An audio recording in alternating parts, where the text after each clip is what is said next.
আসসালামু আলাইকুম। আমি আজকে দারা পাকেও বলে ডাটা, আমাদের গ্রাম্য ভাষার দারা বলে। তো দারা চিংড়ি মাছ দিয়ে রান্না করব। তো চিংড়ি মাছের জন্য কিছু চিংড়ি ভেজে রেখেছি আগেই। এখন পেঁয়াজ কুচি রাখতেছি চিংড়ি ভাজার সাথে। তো আমি সম্পূর্ণ কাজটা করতে পারি নাই, দেখাতে পারি নাই, কারণ আমি ওই প্রিপারেশন ছিল না। তাই আজকে আমি মাঝখান থেকে দেখাচ্ছি। তো যারা দারা খেতে বা ডাটা খেতে পছন্দ করেন তারা এভাবে রান্না করতে পারেন চিংড়ি মাছ দিয়ে। তো তো আমি আগে কোনো এক্সপিরিয়েন্স ছিল না, তাই আজকে আমি নতুন দেখাচ্ছি ভিডিও করে। তো এত একটা ভালো পারি না, রান্না করতে পারি কিন্তু ভিডিও ভালো পারি না করতে। আমি যতটুকু পেরেছি তো দেখানোর চেষ্টা করব। পেঁয়াজ কুচিগুলো তেলে ভেজে নিব, হালকা ভেজে নেওয়ার পর হালকা নাড়া দিয়ে লাড়া বা আপনারা যা বলেন, যেই গ্রাম্য ভাষা বা লাগা ভাষায় বলতে পারেন, চামিচ দিয়ে একটু নাড়িয়ে নিতে পারেন। তো নাড়িয়ে নেওয়ার পর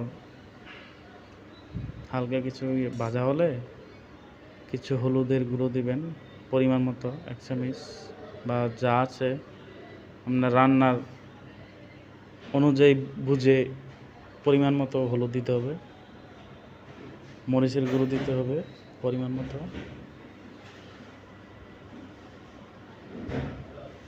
তো আমরা হলুদের গুঁড়ো দিয়ে দিয়েছি, এখন মরিচের গুঁড়ো দিব। মরিচের গুঁড়ো দেওয়ার পরে পেঁয়াজের সাথে হলুদ মরিচগুলো ভালো করে মিশিয়ে নিব। মিশিয়ে নেওয়ার পর এখন আমরা দারা আলু তেলে হালকা ভেজে নিব, মশলার সাথে মিক্স করে নেব। মিক্স করার পর কিছুক্ষণ এভাবেই রাখবো। হালকা কষানো হলে, কষানোর পর আমরা ভালো করে কষিয়ে নিব। একটু কষিয়ে নিলে কী হবে, একটু দেখা যাচ্ছে ভালো লাগবে তরকারিটা। চিংড়ি মাছের ঝোলটা দারা ডাটা দিয়ে চিংড়ি মাছের ঝোলটা খুব মজা হবে আর কি।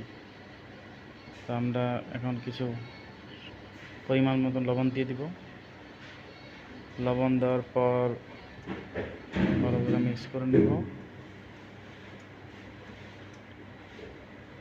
মিক্স করে নিয়েছি আমরা। এখন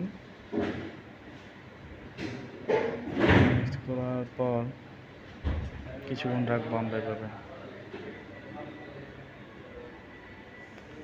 রাখার পর আমরা এখন পানি দিয়ে দিব।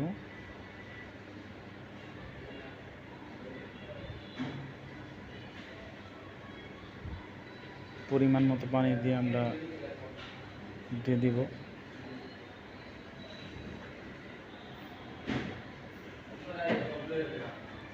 হ্যাঁ, যে পরিমাণ মতো পানি দিয়ে দিলাম।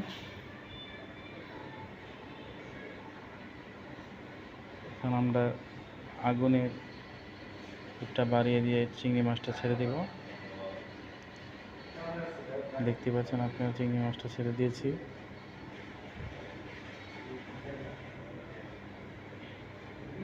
চিংড়ি মাছ ছেড়ে দেওয়া।